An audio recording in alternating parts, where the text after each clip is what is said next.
আল্লাহর নবীর শরীরের মধ্যে কোনোদিন মশা মাছি বসে নাই। তার কারণ হলো আতরের মধ্যে মশা বসে না, মাছি বসে না। মশা মাছি বসে ময়লার মধ্যে, ডাস্টবিনের মধ্যে। আমরার শরীরের মধ্যে ময়লা থাকার কারণে মাছি আয়া গ্রান নিতে চায়, কিন্তু আতরের দোকানে কোনোদিন মশা মাছি বসে না। আমার আপনার নবীর পুরা শরীরটাই ছিল আতর। নবীর গাম ভেবে পড়লে গ্রাম বাইরিত গ্রাম। দুনিয়ার কোন আতর নয়, মেশকে আম্বর পর্যন্ত নবীর শরীরের গামের কাছে ফেল। এত গ্রান নবীর শরীরে। যে রাস্তা দিয়ে আল্লাহর পয়গম্বর যাইতেন 3 দিন 1 সপ্তাহ পর্যন্ত রাস্তার মধ্যে ঘ্রাণ থাকতো। জোরে জোরে কোন সুবহান। এমন নবীর শরীরে তো মারছে যারে আমার আল্লাহ আজিম দান করেছেন, আজিম চরিত্রের অধিকারী বানাইছেন, যার চরিত্রের মধ্যে তিল পরিমাণ কোনো স্পট নাই। আল্লাহ কোরআনে বলেন, কোন নবী রাসূলগণের চরিত্র নিয়ে আমি আল্লাহ কোরআনে কোনো বক্তব্য দেই নাই। সমস্ত নবীদের চরিত্র ভালো ছিল নিঃসন্দেহে, কিন্তু আমার পয়গম্বরের একটা সার্টিফিকেট আমি আল্লাহ কোরআনে দিছি। জোরে কোন সুবহান।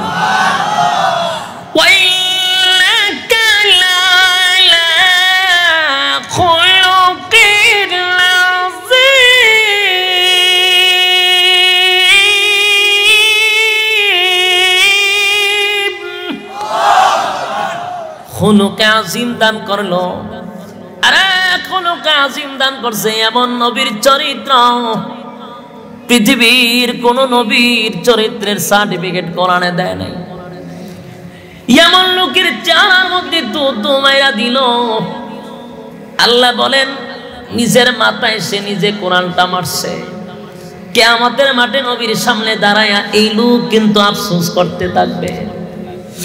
তেমনি ভাবে সমাজের যারা যুবক ভাই আছেন তারাও সেদিন আফসোস করবে। হায় আফসোস, মসজিদের মিম্বরে বসে ইমাম সাহেবরা ওয়াজ করে আমাদেরকে বুঝাইতো, বক্তাদেরকে দূর দূরান্ত থেকে আনতাম, তারা আমাদেরকে বইয়া ওয়াজ শোনাইতো। এক কান দিয়া শুনছি আর এক কান দিয়া বাহির করছি। হায় রে বন্ধু, যদি তখন ইমাম রে বানাইতাম, মুয়াজ্জিন রে বানাইতাম, মাদ্রাসার শিক্ষক রে বানাইতাম, নমাজি একটা ব্যক্তিরে বানাইতাম, হাজি সাহেবরে আল্লাহওয়ালারে বন্ধু বানাইতাম, তাহলে আজকে আমি তাদের সঙ্গে হাসুরের মাঠে দাঁড়াইতাম। কিন্তু বন্ধুত্ব করছে ক্ষমতা দীক্ষা। যারা বেশি ক্ষমতা বেশি তাদের সঙ্গে বন্ধুত্ব, যারা বেশি জুলুম করতে পারে তাদের সঙ্গে বন্ধুত্ব। এমনি বক্তার মন বালা না। আইন না আধা ঘন্টা আমার বয়াতে আপনারা শুরু করছেন। আইসি কটার সময় জানেন? এশারের আগে আইসি। এত সময় বৈশা থাকাটা বড় কষ্ট। আয়া পড়ছি মাগরিবের পর। কোনো বক্তা আয়া দেখা যায় ওয়াজ অর্ধেক শেষ হইতে এই সময় আয়া ওঠে, কিন্তু আমি তো আমার টাইম মতো আসি। এরপরে বয়া রাখছেন ই জ্ঞান বয়া তৈতে দিতে মন ভাঙা গেছে। এর মধ্যে শ্রোতা কয় না কথা, না কোনো আওয়াজ করে না কিচ্ছু। এর মধ্যে শ্রোতার সংখ্যাও কম। মন ভাঙার তো অনেকগুলো সাইড আছে। আপনারা যেই পরিমাণ মুসল্লি বইছেন, এইগুলো আমার প্রতিদিন জুমার নামাজের বারেন্দাদের চেয়ে বেশি মানুষ হয়। যারা আমার মসজিদে গেছেন এরা জানেন 7 থেকে 8 হাজার মুসল্লি হয় আমার মসজিদে। তাহলে আমার মন ভরাইবেন কেমনে? এখন মন ভরানোর একটা কায়দা হইলো আপনারা আমার সাথে আওয়াজ দিতে হবে। বক্তা একা একা আওয়াজ করতে পারে না। শ্রোতা যত সচেতন হয় বক্তার কথা বলা তত আগ্রহ তৈরি হয়। নাই শ্রোতা নাই, কিন্তু আবার আওয়াজও নাই। আয়াজে মুখ বাইন্দা বইছে ইগুলা করে ময়মনসিংহ গেলে। আপনারা তো শহরের মানুষ, সচেতন মানুষ, আপনারা শিক্ষিত মানুষ, ভদ্র মানুষ, আপনার কাছে যদি আওয়াজ না পায় ময়মনসিংহ গেলে আওয়াজ পাবো? হেরা কেতা বালিশ লই আয়, হেরা যদি কই সুবহানাল্লাহ কোন, এরা আপনি কোয়ান। তা আপনারা কি কাপাসিয়ার মানুষ এরকম? শহরের মানুষগুলা তাই ভদ্র, আপনারা তো শহরের গেছা মানুষ, ঠিক না? শহরের সাথে একেবারে সম্পর্ক আপনাদের। আপনারা নাই আওয়াজ, দুরূদ শরীফও পড়ে না। আবার দুরূদ শরীফ আছে, তালের দুরূদ শরীফ লাগাই দিতাম, অটোমেটিক দেখতেন আওয়াজ আইতো। তখন যতক্ষণ সময় আমি আলোচনা করি আপনারা ধৈর্য আসেনি শোনা, আলোচনা চলতো। মাটি ঘাট থামাইছি সারা রাত। আপনারা আমার সাথে আলোচনার মধ্যে একটু হেল্প করতে হইব। হ্যাঁ না ঠিক বেঠিক বলবেন, জায়গা মতো ঠিক কইবেন। আপনারা যারা আসছেন আরামের ঘুম হারাম করে আইছেন, আরামের বিছানাটা ছাইরা আসছেন, নরমাল বিছানায় বসে রয়েছেন। এখানে অনেক দামি দামি মানুষ বসা, বাড়িতে সুন্দর বিছানা আছে, কিন্তু এখানে বসে রয়েছেন নরমাল বিছানায়। দুনিয়ার কোন উদ্দেশ্যে না, আল্লাহকে খুশি করার জন্য আইছেন। সবকিছু ত্যাগ করে যদি আয়া বৈশাই থাকেন তাহলে সাইড বসার তো ফায়দা নাই, তাহলে এই বসাটাই গেল ভ্রেতা, কোনো কাজে আসলো না। মাঝে মধ্যে একটু হা না কইলেও আল্লাহ এর বিনিময়ে নেকি দান করবে। আর আমরা মাহফিল করি তো, আজকে আমার বয়স কম হই, কিন্তু ওয়াজ মাহফিলে আসছি প্রায় 5-6 বছর হয়ে গেছে। ছাত্র জামানাতে আমি বয়ান করা শুরু করছিলাম। তো সারা বাংলাদেশের 64 জেলাতে আমার আর ঘোরার বাকি নাই, দেশের বাহিরেও যায়। তা আমরা একটা ধারণা হয়ে গেছে, যাদের জবানে বেশি সুবহানাল্লাহর আওয়াজ শোনা যায় আমরা বুঝতে পারি তার ইমানের স্পিড বেশি। আর যারে আজকে কাতকুতানি দিলে 3 দিন পরে হাসি দেয়, এমন লোক সামনে রেখে আর লাভ নাই, ইমান দুর্বল, ঠিক না? এক জায়গায় এক সাপুরিয়ায় গেছে সাপ ধরত। এখন সাপুরিয়াতে সাপ ধরতে গেছে, সাপ ধরার একটা কৌশল আছে, আগে বাঁশি বাজায়, দেখছেন না আপনারা? এমনে এমনে দেয়, এটারে কয় বিন বাঁশি। কি বাঁশি? বিন বাঁশি বাজাইতেছে 2 গর্তের সামনে, বাজাইতে বাজাইতে এক পর্যায়ে বেচারা খুব ক্লান্ত হয়ে গেছে, কিন্তু সাপ আসে না। তো তার খুব মেজাজ গরম হয়েছে, কিরে বাঁশি বাজাইলাম, সাপের গর্ত আছে, সাপ দিয়ে আসে না, ঘটনা কি? এখন কুদাল চিনুননি, কুদাল আনছে, আইনা রাগের চুলে সাপের গর্ত সব মাটি সরাইছে, সরাই দেয় 2টা সাপ চুপ করে বসে রয়েছে। এতে সাপ 2টার ভাই ছায়া দেহে, একটা সাপের নাম হইল দুরা সাপ আর একটা হইল মাইটা সাপ। এই 2 সাপরে আপনারা চিনেননি? আচ্ছা, এই 2 সাপে বাঁশির আওয়াজ শুনছেনি না? বলে খানো কি তার টিস্যু দিয়ে রাখছি, বালা কইরা শুনছে, কিন্তু শোনার পরেও তারা 2 জন লড়েও না। কেন? বিষ নাই। বলুন লড়ে না কেন? বিষ যেই সাপের আছে, এই সাপ বাঁশির সুর শুনলে গর্তে বসে থাকতে পারে না। এই 2টা কেন বসে রইল? যারা শুনল বিষই নাই, এই সুরে গিয়ে এরা শুনল আকর্ষণ করে না। ঠিক তেমনি ভাবে ওয়াজ মাহফিলেও সব কথার দ্বারা সবার শরীরে আসর পড়ে না। যাদের ভিতরে ইমানি জজবা আছে, ইমান ভরপুর আছে, এরারে কথার দ্বারা গিয়ে আকর্ষণ করে, এরার তর্জন গর্জন আছে। আর বাকি দেখবেন সামনে বসাতায় কিন্তু লড়েও না, কথাও পায় না, দুরা সাপ আর মাইটা সাপের মতো কথা। আপনারা তো সবার শরীরে ইমানি বিষ আছে, আসেনি? এটা এখন থেকে যারা বইয়া থাকবো কথা কইতো না, তো আপনি বুঝলেন যে এর ভিতরে দুর্বলতা আছে, মাইটা সাপ আর দুরা সাপের মতো। সম্মানিত সুধী, আসুন কোরআন থেকে কথা শোনার জন্য আমাদেরকে দাওয়াত দিয়ে আনছেন। আমরা আসছি, আপনারা থেকে কিন্তু ক্লান্ত আমরা বেশি, কিন্তু আমরা এরকম ক্লান্ত দেখাই না মাহফিলে, কারণ আমরা মাগ নাও আনছে না, টেকা দিয়ে আনছে, কথা হয় না? মাগ নাইছি, টেকা দিয়ে আনছে। তো সুতরাং যত ক্লান্ত বলে হুজুর কাম হইতো না, ওয়াজ করার লাগবো, তেল লেগে আমরা যে কষ্ট এটা কেউ বুঝাই না। আপনারা তো আসছেন বাড়ির থেকে, একদিন ওয়াজ শুনে যাবেন গা, আর আমরার খব হলো টেকনাফ থেকে তেতুলিয়া দৌড়ের উঠে তাকাও, ঘুমও নাই। কালকে রাত 3টা পর্যন্ত খালি পদ্মা নদীর উপরে ঘুরাইতেছি, কোনো নৌকা চলে না, পুলিশে দেয় না, সারা রাত গেছে পদ্মা নদীর অহন বুঝেন কোন অবস্থায় ছিলাম। আজকে আপনারা সামনে আসছে তো আমাদের যেহেতু ক্লান্ত নাই, আপনারা ক্লান্তটা কেন থাকতো? ঠিক না? এর মধ্যে আমরা হইলাম মুসাফির। মুসাফিরদের কষ্ট তো বুঝেন। আপনার আর কোনো কষ্ট নাই, খাইয়াটাই আইছেন না, মাশাআল্লাহ। এখন খালি মাঝখানে ঠিক বেঠিক আর সুবহানাল্লাহ, এই তিনটা শব্দ। আর আমার ফুরা সিলাইতে তাহলে আপনার উদ্দুর যদি কষ্ট না করতে পারেন, কেন আইলেন ওয়াজ মাহফিলে? পারবেন তো? লিল্লাহিত তাকবীর, লিল্লাহিত তাকবীর। ইমানের জুজ বাড়ছে।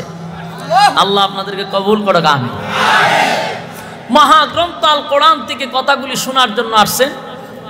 ১৫০০ বছর আগে কোরআন নাজিল করছে আল্লাহ, আজও আছে, থাকবে। কোরআন নাজিল করে একটা চ্যালেঞ্জ করছে আল্লাহ।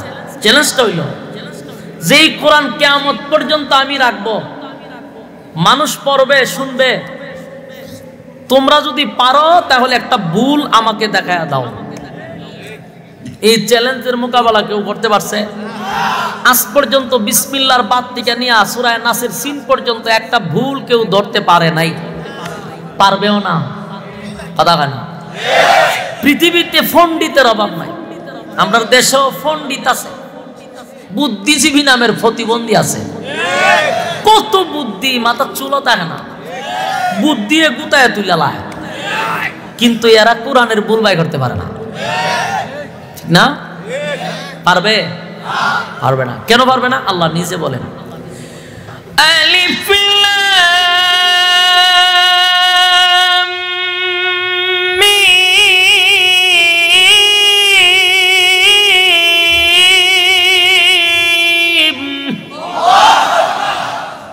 ইগুদান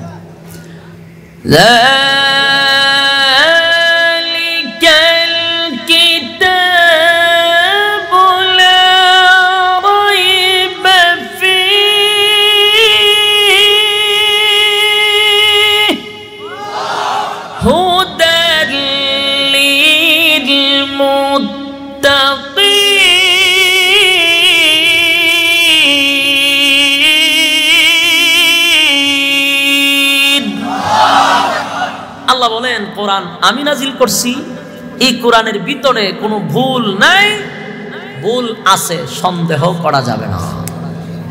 কমান বেশি না, হালকা। কথা বুঝতেছেন? ভুল আছে, এতটুক সন্দেহ করা যাবে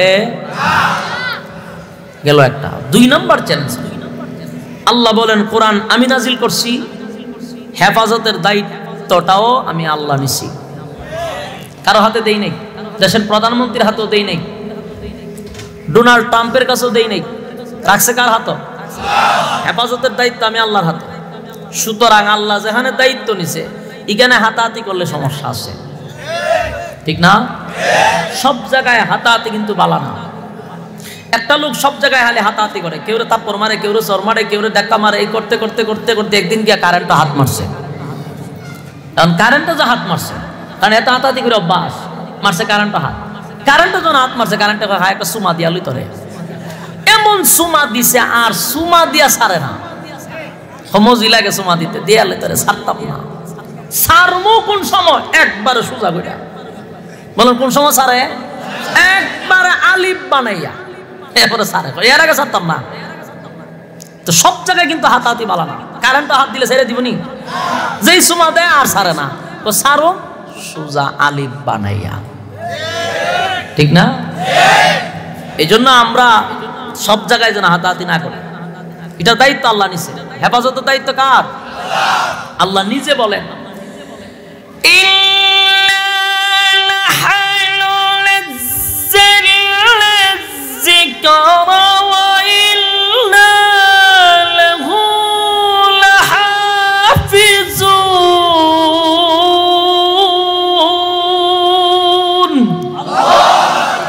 আল্লাহ বলেন আমি নাজিল করছি, হেফাজত আমি আল্লাহই করব।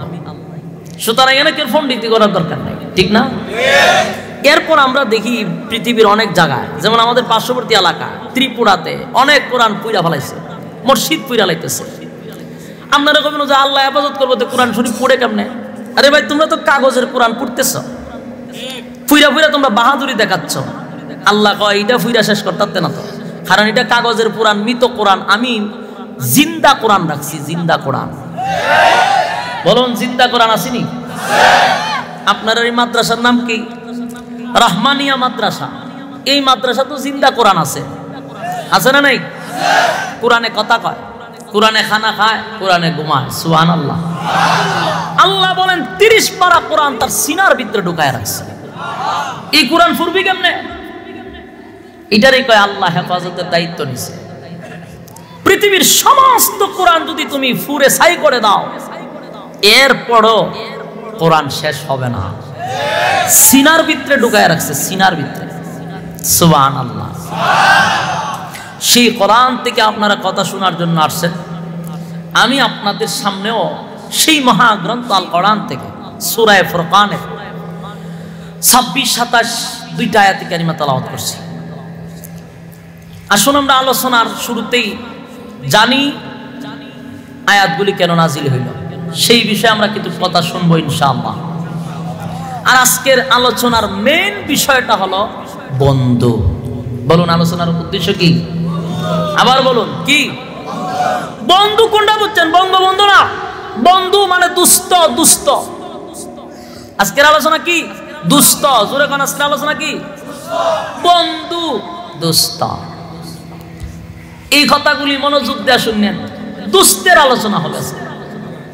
সমাজ ধ্বংস হচ্ছে আজকে বন্ধুদের কারণে। ইয়াং জেনারেশন নষ্ট হচ্ছে বন্ধুর কারণে। অতীতে যারা ধ্বংস হয়েছে বন্ধুর কারণে।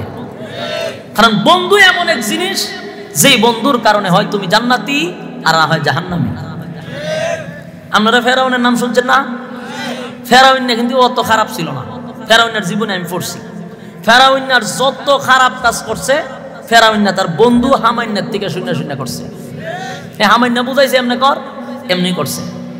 হামান্না কইছে খোদা দাবি কর, ফেরাউনা খোদা দাবি করছে। মূলত খারাপ হয়েছে হামান বন্ধুর জন্য। কার জন্য? বন্ধুর জন্য খারাপ হয়েছে। বর্তমান সমাজ নষ্ট হচ্ছে বন্ধুর কারণে। খুব খেয়াল করবেন। প্রথমে বিড়ি খাওয়া নিজে নিজে খায় নাই, সিগারেট নিজে নিজে শিখে নাই, বন্ধুর থেকে শিখছে। ইয়াবা ট্যাবলেট যে ধরে মাঝে মাঝে পুলিশে, নিজে নিজে খাওয়া শিখছে না বন্ধু শিখাইছে? কেসিনোর টেকা লাগায় নিজে নিজে লাগাইছে না, বন্ধুয়ে শিখাইছে। ক্লাবে গিয়ে যে বোতল টানে নিজে নিজে গেছে না, আগে বন্ধুয়ে লইয়া গেছে, এরপরে বন্ধু ছাড়া আরেক বন্ধুরে লইয়া যায়। কথা কয় না? নিজে নিজে শিখে না। বন্ধুর কারণে সব আকামের মূল হলো বন্ধু। এই জন্য আল্লাহ বলেন যার সাথে যার মহব্বত তার সাথে তার কিয়ামত। আলহামদুলিল্লাহ, আপনাদের আজকে যারা বক্তব্য রাখছে দুজনের বক্তব্য শুনলাম, ভালো লাগছে। নেতাদের বক্তব্য এমন হয় না। আমি তো বহু মাহফিলে যাই, বহু নেতা কথা কয়, কিন্তু আজকে দুজনের কথা আমার অনেক ভালো লাগছে। ইখলাসপূর্ণ মানুষ, আল্লাহওয়ালা মানুষ, সন্দেহ নাই। কথাগুলি বলছে, ভালো লাগছে। আল্লাহ তাআলা তাদেরকেও এই দিনের জন্য কবুল করুক, আমিন। সম্মানিত সুধী, আসুন বন্ধুর কারণে কিভাবে ধ্বংস হয়। রাসূলের যুগে যে সময় রাসূল দুনিয়াতে আসছে, তখনকার যুগটা ছিল খুব খারাপ যুগ। মানুষ ছিল বড় খারাপ। মারামারি, হানাহানি, গুম, হত্যা, দর্শন খুব বেশি হইতো, যেটাকে বলা হয় জাহিলিয়তের যুগ, বর্বরের যুগ। আশা করি তখনকার যুগ আর বর্তমান 21 সালের ব্যবধান বেশি না, বেশি ব্যবধান। অ্যানালাইজ করছি তো আমরা, প্রচুর স্টাডি করে দেখলাম যে ওই জামানার থেকেও বর্তমান জামানায় হার মানাইছে। কোনো দিক দিয়ে আমরা কিন্তু কম না, মাশাআল্লাহ, আমরা সবার দিকে আগুয়া। তো তখনকার যুগেও মারামারি তো, আর এখনকার যুগে মানুষের কুলো লইয়া লইয়া আনে নাকি? মারামারি এখনো হচ্ছে, দর্শনের সেঞ্চুরি হচ্ছে, সবকিছু এখনো হচ্ছে, তখনও হতো, ব্যবধান নাই। এই যুগটারও জাহিলিয়তের যুগ বলে ভুল হবে না।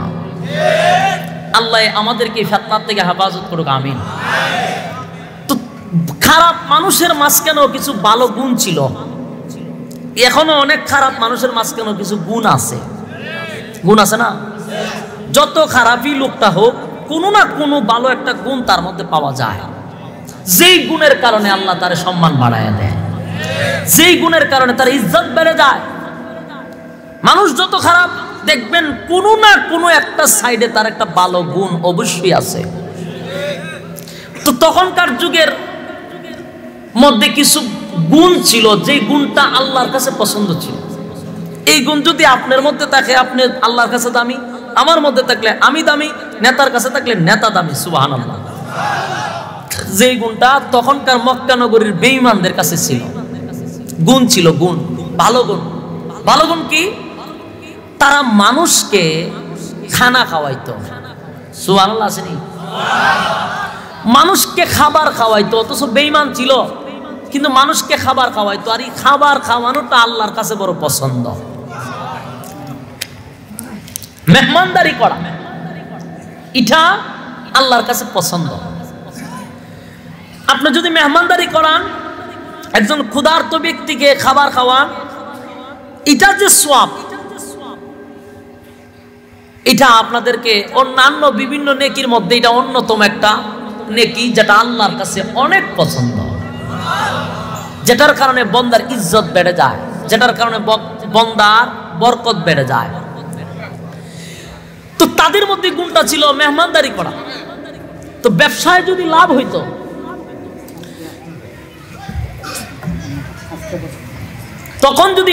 তখনকার যুগে যদি ব্যবসা ভালো হইতো, ওই ব্যবসার টাকাটা দিয়া তারা মেহমানদারি করাইতো। তো উহবা ব্যবসা গিয়া তার প্রচুর লাভ হইছে। সে চিন্তা করলো আমি মানুষ খাওয়াবো, তাহলে খাওয়াবো যে সবচেয়ে ভালো মানুষটারে খাওয়াবো। আচ্ছা, আমরার দেশেও দেখবেন অনেক সময় একটা মুরুগ জবাই করলেও ঘরের মহিলা চিন্তা করে আজকে যেহেতু মুরুগ রান্না করছি, ইমাম সাহেবের দাওয়াত দিলাম। কয়নি? মহিলাদের ধারণা হইলো ইমাম সাহেবের চেয়ে ভালো মানুষ তো গ্রাম আর কেউ দেখি না, দাওয়াত দিয়া খাওয়ায় না। আপনারা ভালো খাবার রানলেই ইমাম সাহেবের দাওয়াত দেন না, মাদ্রাসার হুজুরের দাওয়াত দেননি কেন? আপনার উদ্দেশ্য হইলো উনি সবচেয়ে ভালো মানুষ। উখবা চিন্তা করলো আমি কাফের, ঠিক আছে, কিন্তু মুহাম্মদের মতো ভালো মানুষ আল্লাহর জমিন আর কেউ নাই, আমি খাওয়াইবো, ভালো মানুষটারই খাওয়াবো। তাই সে ব্যবসা লাভবান হওয়ার পরে রাসূলের কাছে আসছে, আয়েশা বলতেছে মুহাম্মদ আমার বাড়িতে আপনাকে দাওয়াত দিতে চাই, যদি আপনি দাওয়াত গ্রহণ করেন আপনার সাথী সহ আমার বাড়িতে এক বেলা খাবার খাইবেন। রাসূল দাওয়াত রাখলেন, পরের দিন তার বাড়িতে গেলেন। যাওয়ার পরে রাসূল কই সর্বনাশ, এর বাড়িতে তো খাওয়ান যাবে না, এ তো বেঈমান, এ তো ইমানদার না, একজন বিধর্মীর ঘরে আমি আল্লাহর পয়গম্বর হইয়া খানা খাই কিভাবে? বললো ঠিক আছে বাবা, তোমার কথাও তো শুনে আইছি, আমি আমার সাথীদেরকে নিয়ে যাচ্ছি, কারণ তোমার ঘরে খানা খাইতে পারবো না, কারণ তুমি অমুসলিম, আমি একজন মুসলিম, তুমি বিধর্মী, আমি আল্লাহর পয়গম্বর, খানা খাওয়া চলবে না। তখনকার যুগের একটা সিস্টেম, আপনাদেরকে বিরক্ত হইতেছে? আলোচনার শুরুতে ভূমিকাটা মনোযোগ দিয়ে শুনেন, কারণ একটা বিশ্বাস করেন আমি কোনোদিন গিচ্ছা কাহিনী মাহফিলে বলি না, গিচ্ছা কাহিনীর কোনো ভূমিকা নাই। আজকা দেখবেন বাবার এক প্রশংসা তুলে দিছে, আমার কাছে এটি পাইবেন না। আপনি ভূমিকাটা শুনেন, এটা বলতেছি আয়াতের শানে নজুল, আয়াতটা কেন নাজিল হইল, কোন কারণে আয়াত নাজিল হইছে, আয়াতের মেইন প্রেক্ষাপটটা আপনাদের সামনে উপস্থাপন করতেছি। এই জন্য আপনি কথাগুলি বুঝার চেষ্টা করেন, একটা কথাও আমি আমার মন গড়া বলবো না। এখন তখনকার যুগের একটা অভ্যাস ছিল, যদি কারো ঘর থেকে খাবারের প্লেট থেকে উঠে যায়, তাহলে এই লোকটার থেকে লজ্জা শরম আর কিছু হতে পারে না। মনে করেন আপনারা চেয়ারম্যান সাহেব আমার দাওয়াত দিল খানা খাওয়ার লেগে, আমি গেলাম, খানা খাওয়ার দস্তরখানার থেকে আমি উঠতে চলে আসলে উনি একটা লজ্জা পাবে না? তখনকার সিস্টেমটা ছিল যে যার ঘর থেকে খানা না খাইয়া কেউ চলে যায়, তাহলে ওই ব্যক্তিটা সমাজের মধ্যে সবচেয়ে লজ্জিত এবং ঘৃণিত। এখন এ চিন্তা করতেছে আমি আগামীতে নেতা হব, আর মুহাম্মদ রে সারা মক্কা নগরীর মানুষ কলিজার থেকে মহব্বত করে, এই ব্যক্তিটা যদি আমার ঘরে খানা না খায় আমি সমাজের মধ্যে মুখ দেখাইতে পারবো না, নেতাগিরি তো শেষ। সুতরাং মুহাম্মদকে এখান থেকে উঠতে দেওয়া হবে না, খানা খাওয়াই তুই। পরে বলে দেখেন আপনি যদি উঠে যান লজ্জায় শরমে মানুষের কাছে মুখ দেখাইতে পারবো না, মেহরবানি করে আপনি খানাটা খেয়ে না। খানা খাওয়া যেত না, এই লোক পড়ছিনি মুসিবত। খানা খাইতে পারি এক শর্তে, শর্তটা হলো তুমি কালেমা পড়ে মুসলমান হইতে হবে। উখবা এমন সিফাত পড়ছে, মাইনকার সিফা পড়ছে, যদি এখন কালেমা পড়ি নেতাগিরি শেষ। আর মোহাম্মদ যদি উচ্চা জাগা, সারা গ্রামের মানুষ আমার শরীরে তুতু দিব। আমি পড়লাম নি বিপদ, কোনোভাবেই রাসূলকে বোঝানো সম্ভব হচ্ছে না। শেষ পর্যন্ত বলে আপনি খানা খান, যা করে হবার হইব, কালেমা পড়া নিলাম। কালেমা পড়া লেছে, কজান কালেমা পড়ছি, আপনি খানা খান। রাসূল এত খুশি হয়েছে, এত খুশি হয়েছে। কেন খুশি হয়েছে জানেন? সাধারণ মানুষ কালেমা পড়ে নাই, নেতায় কালেমা পড়ছে। নেতায় কথা হয় না। এই আপনারা হগলে মিন্না যদি ইসলামের প্রচার করেন, যে ফায়দাটা হবে, আপনাদের এলাকার এমপি সাহেব একটা কথা বললে ইসলামের পক্ষে, সেটার থেকে বেশি হইব না কম হইব? আপনি আমার কথার 4 পয়সার মূল্য নাই, কিন্তু তাদের একটা কথার মূল্য আছে। এই লোক যদি ইসলামের কথা কয়, আমার মতো বক্তা আর কথা না কইলে চলবো। মানে এরা কয় না দিক কেন আমরা কম লাগে। তারা যদি ওয়াজ করতে পারতো, আমরার মতো মৌলবী 1000 বছর ওয়াজ করলো 4 পয়সা লাভ নাই। তাদের একটা বক্তব্য গোটা পৃথিবী লারা খাইব। এই জন্য নেতা দরকার, নেতা দরকার। রাসূল চিন্তা করলেন সাধারণ মানুষ তো মুসলমান হয় না, ওইসে তো নেতা। আর নেতা ঈমান আনছে, ইসলাম আরো শক্তিশালী হবে। খুশিতে রাসূলের বুক ভইরা গেছে, খানা খাইছে পেট ভইরা, খাইয়া সাহাবায়ে কেরামদেরকে নিয়ে আনন্দের সাথে বিদায় হয়েছে। এখন বিষয় হইল, কালেমা যে পড়ছে, নেতায় তো পড়ছে, সারা গ্রামে গঞ্জে শহরে বন্দরে সব জায়গায় এটা প্রচার হয়ে গেছে। কেমনে হয়েছে? মিডিয়া, এইসব মিডিয়া আছে তখন তা ছিল, পত্রিকা ছিল তখন, ছিল মুখ মিডিয়া। মুখ মিডিয়া বুঝেননি? আপনারা গড়ের কোন মহিলারে বইলেন যে আজকে একটা কথা বলি তোমারে, এটা কারো কাছে বইল না, এই কথাটা খালি একটু রাখেন। 3 দিন পরে দেখবেন গ্রামের এই মাথার থেকে ওই মাথা পর্যন্ত এটা ফোকাস হয়ে গেছে। তো একজনের খান থেকে আরেকজন, একজনের খান থেকে আরেকজন শুনতে শুনতে গোটা এলাকা প্রচার হয়ে গেছে গা, উখবা কালেমা পড়ে মুসলমান হয়ে গেছে। আরে আবু জাহিলের মাথা গরম, আবু লাহাবের সান্দি গরম। হায় রে, নেতা কালেমা পড়ছে, কেমনে রে এত বড় গাদ্দারি করলো আমাদের সঙ্গে। সেনা আমাদের সঙ্গে আগামীতে নেতাগিরি করব। বাপ দাদার ধর্মের মধ্যে সুনকালি মাইরা কেমনে রে কালেমা পইরা ঈমান আনলো। সবার মেজাজ গরম হয়ে গেছে। মেজাজ গরম হইয়া 4-5 জন জাহান্নামের সিল মারা কিছু জাহান্নামী, এই সমস্ত জাহান্নামী কয়েকজন লোক উখবার ঘনিষ্ঠ বন্ধু, কলিজার বন্ধু, 4-5 জন উখবার বাড়ি ঘেরাও করছে। ঘেরাও কইরা তারে ডাক দিয়া কয়, উখবাই গানায় তুই বলে কালেমা পড়ছস? কহ তুই কেমনে কালেমা পড়লি? তুই দিয়ে আমাদের সঙ্গে পার্টিতে যাস। এই সুরা, তোরা লইয়া ক্লাবে গেলে বোতল একলা খায় না, তোরা লইয়া খায়? আমারও লই। বোতল তো একা খাই না, 4টা বোতল 5টা বোতল কিনলে তোর একটা দেই। এরে তুই কেমনে আমরারে না জানাইয়া কালেমা পড়লি? ক্লাবে গেলে তোরে লইয়া নাচানাচি করি রে দোস্ত। এরে দুর্নীতি করলে, সাদাবাজি টেন্ডারবাজি করলে তোরে লইয়া করি।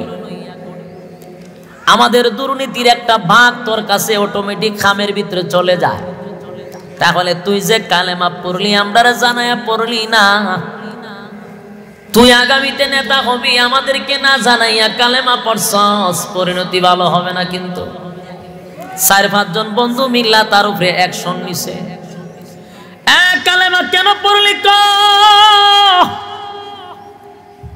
তুই আমাদেরকে না জানাইয়া বাপ দাদার ধর্মের মধ্যে সুন কালি মাইরা দিলি রে,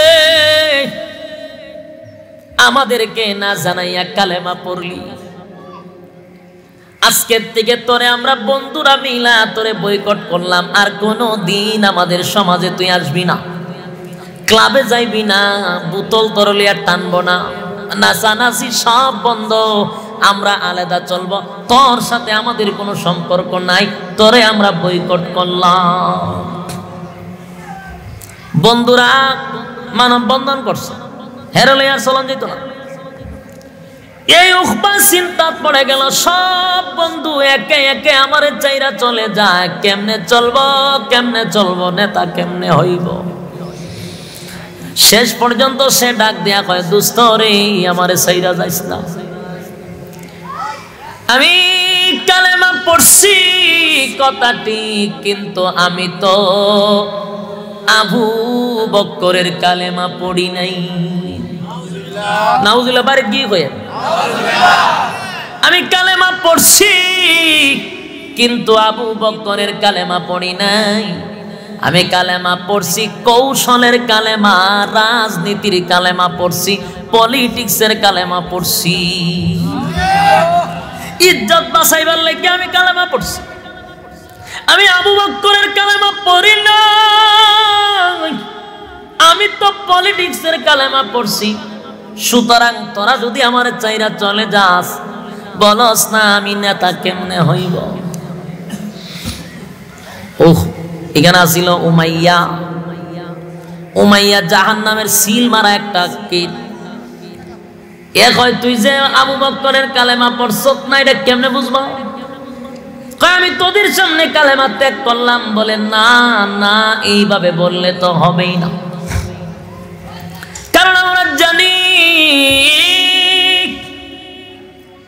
মুহাম্মদের কালেমা যদি কেউ গ্রহণ করে রে, জীবন চলে যেতে পারে, কিন্তু কেউ কালেমা ছাড়তে রাজি হয় না। কারণ আমি বেলালরে অনেক নির্যাতন করছি কালেমা ছাড়ার জন্য, বেলাল কালেমা ছাড়লো না। খাব্বাবরে মারছি, খাব্বাবও কালেমা ছাড়ে নাই। কত নির্যাতন নিপীড়ন করলাম, কত জন্যে আমরা তৈলের মধ্যে ছেড়ে, গরম তৈলের মধ্যে ছেড়ে দিয়েছি, মাছ যেইভাবে বাজি হয় সেইভাবে বাজি করে ফেলেছি, কিন্তু কালেমা ছাড়লো না। বেলালের জিব্বার মধ্যে প্যারাগ মারছি, বেলালের গলার মধ্যে রশি লাগাইয়া ফিটাইছি, কালেমা ছাড়ছে না। সুমাইয়ারে বর্ষা মাইরা হত্যা করছি, কালেমা ছাড়ে নাই। জীবন চলে যায় কিন্তু কালেমা ছাড়ে না। তুই যে বললি মুহাম্মদের কালেমা পয়রা ছাইরা দিছ, বিশ্বাস হয় না রে। মুহাম্মদের কালেমা কেউ পড়লে ছাড়ে না। উখবা কয়, কথা তো সত্য, কথা 100% সত্য। মুহাম্মদের কালেমা যদি কেউ পড়ে গো, মুহাম্মদের কালেমা যদি কেউ পড়ে, মুহাম্মদের কালেমা যদি কেউ পড়ে, সে কোনদিন কালেমা ছাড়ে না। এটা সত্য, এটা 100% সত্য। তো সত্য হইলে তুই কেমনে ছাড়বে? ডাক দেয়া হয়, দোস্ত আমি শুরুতেই বলেছি, আমি তো আবু বকরের কালেমা পড়ি নাই, আমি মুহাম্মদের কালেমা পড়ি নাই। আমি তো পড়ছি পলিটিক্সের কালেমা, আমি রাজনীতির কালেমা পড়ছি, তাই আমার ছাড়তে অসুবিধা নাই। কত বড় গাদ্দার মুনাফিক চিন্তা করছেন? কথা হয় না? এরকম মুনাফিক আছে না নাই? এখন আর নাই, কিয়ামত পর্যন্ত থাকবো নি। কারণ নাতি ফতি যারা আছে কিয়ামত পর্যন্ত বেরিব। কত বড় মুনাফিক! কৌশলের কালেমা বুঝছেন নি আপনারা? আমাদের দেশেও অনেকে কৌশলের কালেমা পড়ে, পলিটিক্সের কালেমা আমাদের দেশেও চলে। কথা হয় না? বাবার নামও দেখা যায় মুসলমান, ছেলের নামও মুসলমান, কিন্তু এমন কথা কয় 14 গোষ্ঠী কাফের। কইবেন তো হুজুর মুসলমান নাম দি টুপিও দি মাথার দিয়ে বলে এটা কৌশলের কালেমা। যেখানে 95% মুসলমান, সেখানে যদি কৌশল অবলম্বন না করে তাহলে জুতা দা ভিড়াইব। কথা হয় না? কৌশলের কালেমা পড়ছিল তখনও, এখনো কিয়ামত পর্যন্ত থাকবে। এদের ভিতরে অন্তরে বিষ, মুখে মধু। উখবা বলেন মুহাম্মদের কাছে লজ্জিত হয়ে যাব, দেশবাসীর কাছে লজ্জিত হয়ে যাব। আমার বাড়ির থেকে যদি খানা না খাইয়া মুহাম্মদ না যায়, এলাকার মানুষের সামনে চেহারা দেখাইতে পারবো না। তাই আমি কৌশল অবলম্বন করছি। এই কৌশলটা যদি না করি, মুহাম্মদের কাছে যদি কৌশল অবলম্বন না করি, গ্রামের মানুষ আমার মুখে তুতু মারবো, বেড়া মুহাম্মদের মতো এত ভালো মানুষকে তোর করে খাবার খাওয়াইতে পারলি না, তোরে আগামীতে নেতা বানাইব না। দোস্ত, এই জন্য আমি কালেমাটা পড়ছিলাম। বলে তাই নাকি? বলে আমরা এখনো বিশ্বাস হয় না। ওহ বা কয় তাহলে তুই কইয়া দে কেমনে বিশ্বাস হইব? তুই কইয়া দে কেমনে বিশ্বাস হইব? আমাদের বিশ্বাস হওয়ার জন্য একটা শর্ত আছে। শর্তটা কি? বলে শর্ত হলো মুহাম্মদের কাছে দাঁড়াইবি, মুহাম্মদের সামনে যাইয়া মুহাম্মদের কালেমা ফিরত দিবি, আর মুহাম্মদের চেহারা মুবারকের মধ্যে তুতু মারবি না। আউযুবিল্লাহ। আমি আপনাদেরকে শুরুতেই বলছি বন্ধুর আলোচনা। আরে যুবক ভাই, এই উখবা কিন্তু তুতু মারার চিন্তা করে নাই গো। উখবারে তুতু মারার জন্য বন্ধুরা শিখায়া দিছে। বন্ধু বন্ধু, কথা বুঝতেছেন? সে নিজের থেকে তুতু মারতে যায় না, তুতু মারার জন্য বন্ধু শিখায়া দিছে। বন্ধুর কথায় তুতু মারতে যায় রে। এখানে পুরা ভূমিকাটা ছিল বন্ধুদের। আরে যুবক ভাই, যারে তারে বন্ধু বানাইও না, যারে তারে বন্ধু বানাইও না। বন্ধুর কারণে জাহান্নামে যেতে হয়। আবার বন্ধু যদি ভালো হয়, সৎসঙ্গে তো সৎবাস, অসৎসঙ্গের সর্বনাশ। এই লোহা কিন্তু এমনি নদীতে ঝুলে না, লোহা কিন্তু নদীতে এমনি এমনি বাসে না। সঙ্গী গুণে লোহা জ্বলে বাসে। সঙ্গীকে কাঠের টুকরা, এটার মধ্যে লোহা লাগলে পড়ে লোহা নদী দিয়া বাসে, ঠিক নেই? তাহলে সঙ্গী গুণে লোহা জ্বলে বাসে। বন্ধুর কারণে হয় বন্ধু জান্নাতি, আর না হয় জাহান্নামী। এই জন্য যুবক ভাইরা আমার, আজকের এই আলোচনাতে বন্ধুর ব্যাপারে সতর্ক থাকতে হবে। বন্ধুর ব্যাপারে যারে তারে বন্ধু বানায় না। আজকে আমাদের সমাজ নষ্ট হয়েছে বন্ধুর কারণে। কিশোর গ্যাং বাইরিছে এখন, ছোট ছোট পোলাপান, এরারও বলে কিশোর গ্যাং আছে। এরাও ধ্বংস হয়ে গেছে শুধু বন্ধুর কারণে। এখন একটা গজব বাইরিছে, পাবজি গেম, ফ্রি ফায়ার। এটা কি একা একা খেলে? এটা একা খেলুন যায়? এটা কে লাগে? বন্ধু বন্ধু। এটা খেলতে গেলেও বন্ধু লাগে। এই পাবজি খেলা লইয়া বাংলাদেশে একটা ঘটনা করছে। 14-15 বছরের একটা ছেলেরে মার কাছে গিয়া টাকা করছে, মা 50 টাকা দাও। কেন? কই এমবি কিনো। মা দেয় নাই, এই জন্য 20 টাকা মরে গেছে। চিন্তা করছে? কারণ নেশা তো, জুয়া যেইভাবে নেশা, কেসুনো যেমন নেশা, ঠিক পাবজি একটা নেশা। ঠিক তো কইতাছেন, কেউ কষ্ট কইরা কয়। ছেলে ভাড়াইছে স্কুলে, ফাড়াইয়া মা বাপ ঘরে বসা, দায়িত্ব নাই তো। কোথায় যায় সন্তান, কই যায়, কোনো দায়িত্ব নাই। এরা চিন্তা করতে ছেলেরে ভাড়াইছি ব্যারিস্টার হইয়া করে ফিরবো, কিন্তু পাবজি গেমের লিডার হইয়া করে ফিরে। যুবক ভাইরা আমার, বন্ধুর ভূমিকা মারাত্মক। বন্ধু বন্ধুরে নষ্ট করে, বন্ধু বন্ধুরে নষ্ট করে। ফেরাউন্না কিন্তু এত খারাপ ছিল না, হামান্নায় বুদ্ধি দিয়ারে খুদা বানাইছে। এ জিগায় খুদা কেমনে হইব? দোস্ত তুই ঘোষণা যে তুই আনা রব্বুকুমুল আলা, তুই খুদা কয় আমি যে ঘোষণা দিতে মানছি না, আমার ফিটার তুলে এখন না, ফিরতো না। এই সিস্টেম তোরে বাতায়া দিতেছি কেমনে? কই এখন থেকে ঘোষণা দে, 30 বছর পরে খুদা দাবি করবি। হ্যাঁ, কয় বছর? এখন থেকে প্রিপারেশন নে, 30 বছর পরে খুদা দাবি করবি। এই বুদ্ধি কে দিছে? বন্ধু বন্ধু জুড়ে কম কে দিল? বন্ধু হামাইনারে বন্ধু বানাইছেন, তরমুজ চুরি করতে সূরা বলতে। দুনু সূরায় তরমুজকে তো চুরি করছে। দুনু সূরায় পৃথিবীর সর্বপ্রথম তেজ্যপুত্র করছে মা বাপে। পৃথিবীর সর্বপ্রথম তেজ্যপুত্র হইছে ফেরাউন হামাইনা। এই দুই সূরা এলাকার থেকে ফলায়ন কইরা মিশরে গিয়া তরমুজকে তো কাম করলো, দারোয়ানি করলো। এরপর আল্লাহ কপাল খুল্লা দিছে, এমপি মন্ত্রী হইয়া পরে খুদ হয়ে গেছে। কিন্তু সবসময় বন্ধুরে সাথে রাখছে। আর এই বন্ধু আজকের পৃথিবীর সবচেয়ে বড় জাহেলদের মধ্যে একজন হইল গিয়া ফেরাউন, ঠিক না?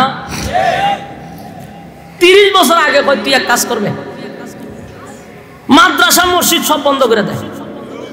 আসমানি এলেম যাদের ভিতরে আছে একটারও পৃথিবীতে রাখবি না, সব হমানে কুবা, সব বন্ধ করে দিল। কারণে অকারণে নির্যাতন কইরা মাদ্রাসা মসজিদ সব বন্ধ করে দিল। আলেম ওলামাদেরকে মাইরা শেষ করে দিল। কারণ হইল হেরা থাকলে খোদা দাবি তুই করতে পারতে না। তুই যদি খোদা দাবি করতে হয় তাহলে আসমানের নিচে কোনো আল্লাহওয়ালা রাখতে পারবি না। চিন্তা করেন কথা। 30 বছর আগের থেকে কাজ শুরু করে দিছে। এরপরে তুই কাজ করবি, নারী পুরুষ অবাধে একখানা মিলাই দিবি। নারী পুরুষ এক জায়গায় মিলাই দিবি, ওপেন চাকরির ব্যবস্থা করবি। নারী এক জায়গায় বয়ে, পুরুষ এক জায়গায় বয়ে করবো। নারী আর পুরুষজন এক জায়গায় সবসময় থাকবো, তখন এদের মধ্যে একটা সম্পর্ক তৈরি হবে। এরপরে আখাম হইব, এরপরে কুখাম হইব, এরপরে কদিন পরে বেবি হবে। কথা কয় না? কথা কি মিথ্যা কইতেছি? কথার তাৎপর্য বুঝতে হবে। নারী পুরুষ অবাধে যখন মেলামেশা চলবে, সন্তান হইলে এটা হালাল জাদা হইব না হারামজাদা? 10 বছর পর্যন্ত হারামজাদা তুই সৃষ্টি করবি। 10 বছর পরে যত হারামজাদা হইব সবটি যখন এই সবটিরে তুই সেনাবাহিনীর ট্রেনিং দিবি। এই ট্রেনিং দিয়ে তাহলে এক একটা জায়গায় পদে নিয়ে বসাইবি। এরপরে তুই খোদা দাবি করবি, একটাও তোর বিরোধিতা করবে। হ্যাঁ, সব তো হারামজাদা। তোর বিরোধিতা কে করবে? কথা খায় না। কৌশল কারে কয়? হামাইন্নার থেকে ফেরাউন শিখছে। কথা খায় না। তুই যদি প্রথমে খোদা দাবি করত মাঝে তোরে ফিটাইব। এই জন্য এখন থেকে প্রিপারেশন নে, 20 বছর 30 বছর পরে খোদা দাবি করবি। কেমনে করবি? আসমানি এলেম বন্ধ করে দে। নারী পুরুষ এক জায়গায় বসায়া দে। নারী পুরুষ এক জায়গায় থাকলে কি হয় জানেন? মহিলাদের সিস্টেম হলো যার সঙ্গে সময় বেশি দেয় মহব্বতটা তার সাথে বেশি হয়। বড় স্বামী থাকলেও স্বামীর সাথে তার মহব্বত নাই। চাকরিতে একসাথে বসে চাকরি করতে যে প্রায় 12 ঘন্টা, স্বামীর সাথে থাকে মাত্র 3 ঘন্টা। মহব্বত দেহের প্রতি, সোনার সংসার ভেঙে যায়। কথা হয় না? হচ্ছে কি না? হইতেছে? আমার করার দরকার না, আমি কই যুবক ভাইরা আমার, ফেরাউন্নারে ধ্বংস করলো হামাইন্না, বন্ধু মাঝখানে জড়িত। আরে উখবারে ধ্বংস করলো আবু জাহিল্লা, আবু লাহাইবা, উমাইয়া। তারা তারে প্রলোভন দিয়া মুহাম্মদের সামনে নিয়া কয় তু তোমার নাউজুবিল্লাহ। আরে ভাই, কত বড় গাদ্দার, কত বড় গাদ্দার! আল্লাহর নবীর নুরানি চেহারার মধ্যে তু মারার জন্য পরামর্শ দেয়। সাধারণ কথা, যেই নবীর চেহারা মুবারকের দিকে তাকাইলে জাহান্নাম হারাম হয়ে যায়। কেউ যদি ইমানের সহিত, ইমানের সাথে আল্লাহর পয়গম্বরের নুরানি চেহারার মধ্যে একবার তাকায় গো, সাথে সাথে আমার আল্লাহ বলেন তার জন্য জাহান্নামটা আমি হারাম করে দিলাম। এর যুবক ভাই, এই জাহান্নাম হারাম হয়ে যায় যেই নবীর চেহারা মুবারকের দিকে তাকাইলে। সেই নবীর চেহারার মধ্যে তো মারার কথা বলে। কত বড় কলিজা! যেই নবীর চেহারার দিকে তাকাইলে ক্লান্তি দূর হয়ে যায়। যেই নবীর চেহারার দিকে তাকাইলে পেটের কিধা পর্যন্ত নিবারণ হয়ে যায়। খলিফাতুল মুসলিমিন আবু বকর বলেন, নবী গো, আমার সবচেয়ে প্রিয় হলো আপনার চেহারার দিকে তাকায়া তাকা। আমার মনটা চায় সব সময় আপনার চেহারা মুবারকের দিকে তাকায়া তাকি। এত সুন্দর চেহারা আমার আল্লাহ আর কোন পয়গম্বরকে দেয় নাই। পৃথিবীতে আল্লাহ এমন সুন্দর করে কাউকে বানায় নাই, আর বানাবেও না। আমার নবী মুস্কি হাসি দিলে যেমন বোঝা যায় দাঁত থেকে নূর বাহির হতো। আরে যুবক ভাই, আবু বকর নবীর চেহারার দিকে সব সময় তাকায় থাকতেন। নবীর চেহারা বেশি বেশি করে দেখতেন আবু বকর। নবীর চেহারা মোবারক এত সুন্দর। আরে আল্লাহ রাব্বুল আলামিন আমার পয়গম্বরের চেয়ে সুন্দর কাউরে বানায় নাই। আল্লাহ বলে, নবী গো, আপনারে সুন্দর করে বানাইয়া দুনিয়ার জমিনে পাঠাইয়া আমি আল্লাহর মন বলে না, আমি আল্লাহ আপনার দিকে তাকায়া তাকি। জোরে জোরে কোন সুবহান। এই জন্য মেরাজের রজনীতে আপনারে দাওয়াত দিয়ে আমি আরশে আজিমের মধ্যে পৌঁছায়া দিলাম। 7 আসমান টপকাইয়া সিদরাতুল মুনতাহা টপকাইয়া আরশে আজিমের মধ্যে নিয়ে আসছি। পাশাপাশি আপনারে বসার ব্যবস্থা করেছি। আরে যুবক ভাই, আল্লাহ ডাক দিয়ে বলেন, নবী গো, মুসা পয়গম্বর আমার সঙ্গে কথা বলতে চায় গো। আমি আল্লাহ সিনাই পর্বতে দাঁড় করায়া দিছি আর ঘোষণা দিছি, মুসা রে কথা বলবি তো জুতা নিচে রাইকার উপরে ওঠ। মুসা পয়গম্বর জুতার নিচে রাইকা সিনাই পর্বতে দাঁড়াইছে, আল্লাহর সঙ্গে কথা বলে। আল্লাহ বলেন, মুসা জানুস নি তোর আর আমার মাঝখানে কতটুকু ব্যবধান? মুসা কয়, আল্লাহ 10-12 হাত হবে, 15-20 হাত হবে। আল্লাহ কয়, না রে মুসা, না, তোর আর আমার মাঝখানে 70,000 পর্দা আছে। এরা এক একটা পর্দা 500 বছরের রাস্তার দূরত্ব। চিৎকার মেরে বলেন সুবহান। এতগুলা পর্দার উপর থেকে আল্লাহ কথা বলে মুসা পয়গম্বরের সাথে। আর আল্লাহ বলেন, আমার নবীরে বানাইয়া আমি আল্লাহ 7 আসমান টপকাইয়া সিদরাতুল মুনতাহা টপকাইয়া আরশে আজিমে আমার পাশে বসাইয়া আমার বন্ধুরে আমি আল্লাহ মন বইরা দেখছি। কত মায়া, এই কত মায়া জাননি আমার নবীর জন্য। আল্লাহর কত মায়া, কত মায়া, কত মায়া। ওই বেঈমানের বাচ্চাগুলি আমার নবীর চেহারার মধ্যে তুতু মারার জন্য তাদেরকে পরামর্শ দিয়া নবীর সামনে হাজির করছে উখবারে। উখবায় যখন তার দরবার লইয়া নবীর সামনে আইছে তুতু মারার জন্য, উখবার কলিজাটা কাঁপতেছিল। হায় রে, আমি কার চেহারার মধ্যে তুতু মারতে আসছি? কেমন চেহারা, যে চেহারার দিকে তাকাইলে পেটের খিদা নিবারণ হয়ে যায়। এমন সুন্দর যে চেহারার দিকে তাকাইলে ক্লান্তি দূর হয়ে যায় গো। এমন চেহারার মধ্যে কেমনে রে আমি তু মারবো, আমার কলিজায় ধরপড় শুরু করছে। উখবা সামনের দিকে আগায়, আবার 2 পাও পিছনে নেয়। কিন্তু উমাইয়া জাহান্নামের সিলমারা কতগুলো বেয়াদব তারে ফুসলাইয়া নবীর সামনে দাঁড় করাইছে। আল্লাহর হাবিব দূর থেকে দেখে আনন্দে বুকটা পড়ে গেল। নবীজি ভাবছে, মনে হয় রে গতকালকে ঘরের ভিতরে কালেমা পড়ছে, আজকে মনে হয় সবার সামনে কালেমা পড়বে। দিল মাকা দরদ লইয়া, বুক ভরা আশা লইয়া আল্লাহর হাবিব সামনের দিকে আগায়, সামনের দিকে আগায়, সামনের দিকে আগাইতেছে। আর উখবা মুনাফিকের সুরত লইয়া, ভিতরে অন্তরে হিংসার আগুন লইয়া নবীর সামনে দাঁড়াইছে। নবীজি মুস্কি হেসে হেসে দিল মাকা দরদ লইয়া সামনে আগায় কালেমা পড়বে। এই আশায় নবীর সামনে আসায়, সামনে নবী আগায়, আর তারা দুশ্মনী লইয়া নবীর সামনে আগায়। আল্লাহর পয়গম্বর সামনে যাওয়ার সাথে সাথে উকবা নবীর চেহারার মধ্যে থুতু মারছে। একটা জবান বন্ধ রাখবেন না, নাউযুবিল্লাহ। এর যুবক ভাই, যে মাত্র নবীর চেহারার মধ্যে থুতু মারছে রে, আল্লাহর নবীর কলিজাটা ভেঙ্গে টুকরা টুকরা হয়ে গেছে, টুকরা টুকরা হয়ে গেছে। নবীর কলিজাটা ভেঙ্গে গেছে রে, আল্লাহর পয়গম্বরের দিল ভেঙ্গে গেছে।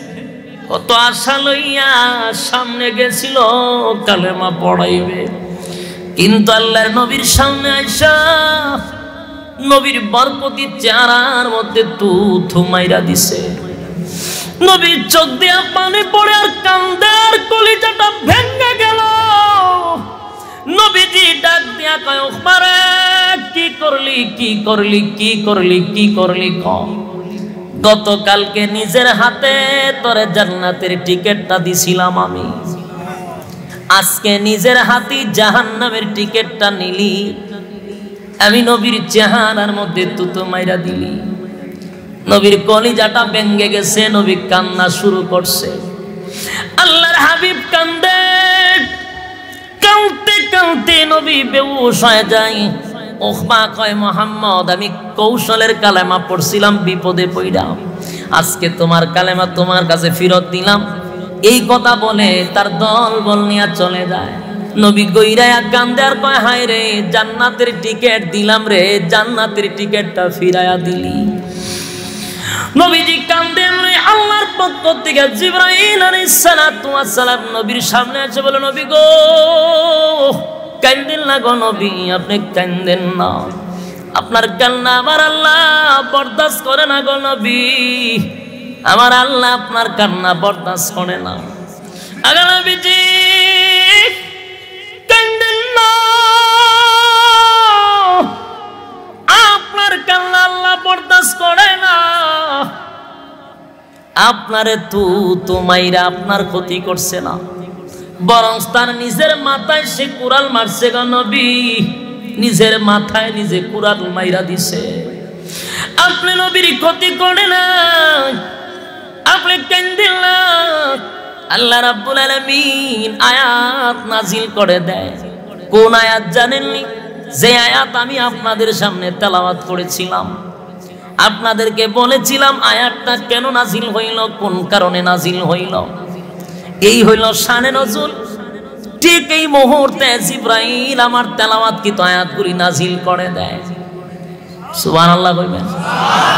এটারে কয় শানে নজুল তাফসীরের ভাষায়।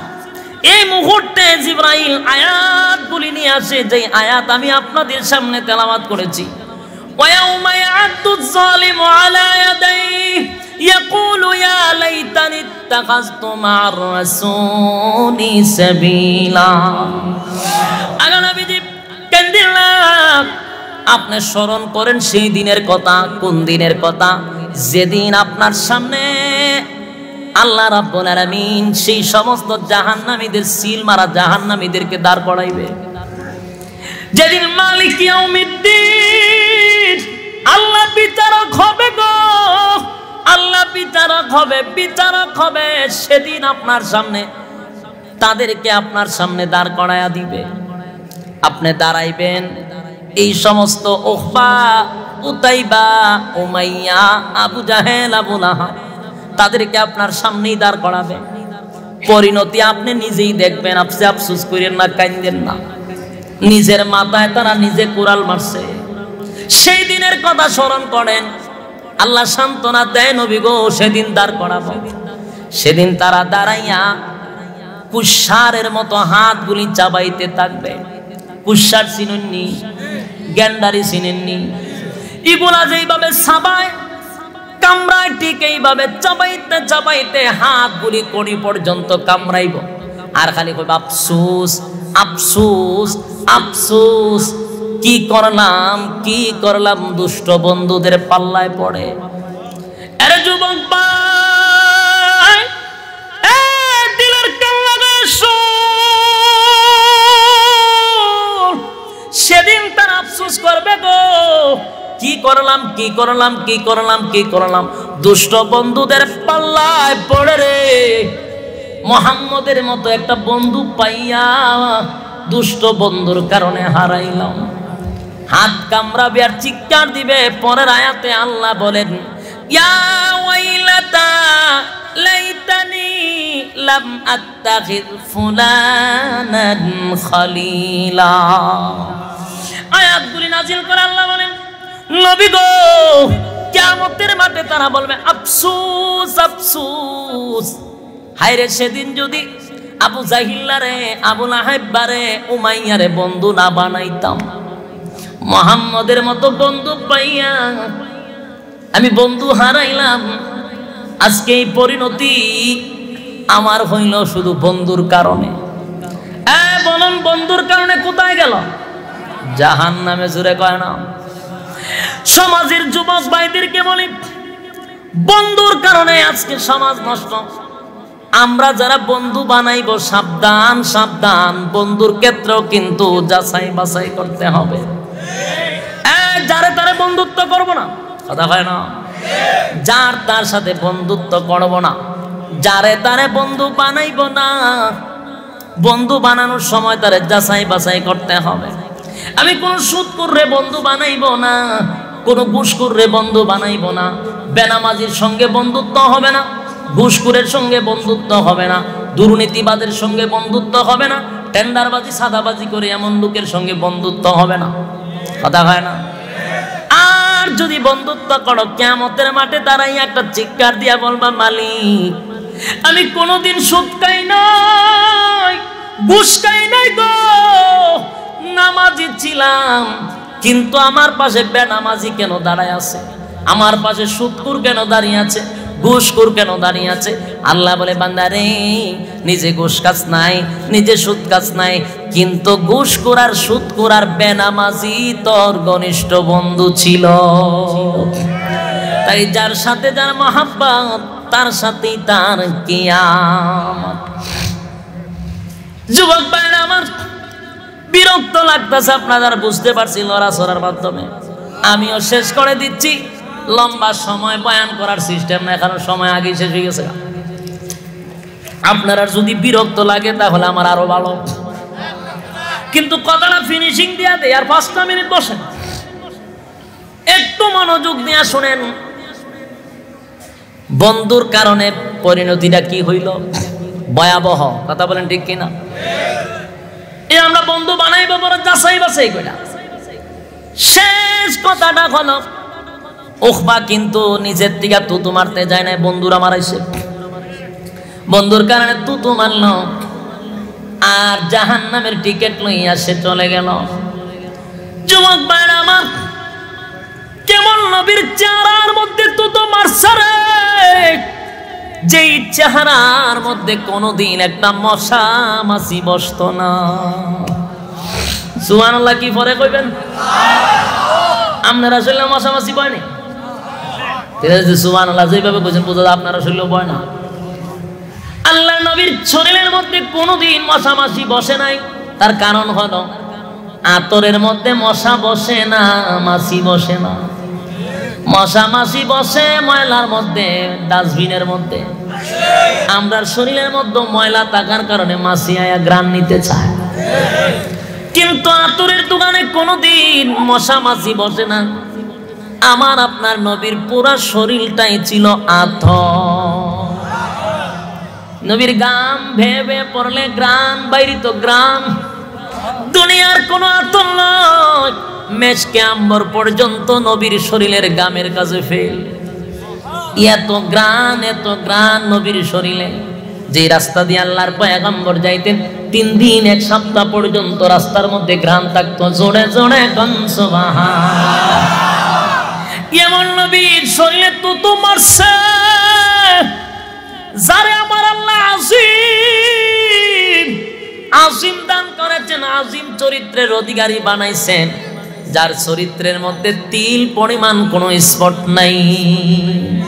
আল্লাহ কোরআনে বলেন কোন নবী রাসূলগণের চরিত্র নিয়ে আমি আল্লাহ কোরআনে কোনো বক্তব্য দেই নাই। সমস্ত নবীদের চরিত্র ভালো ছিল নিঃসন্দেহে, কিন্তু আমার পয়গম্বরের একটা সার্টিফিকেট আমি আল্লাহ কোরআনে দিছি, জোরে কোন সুবহান।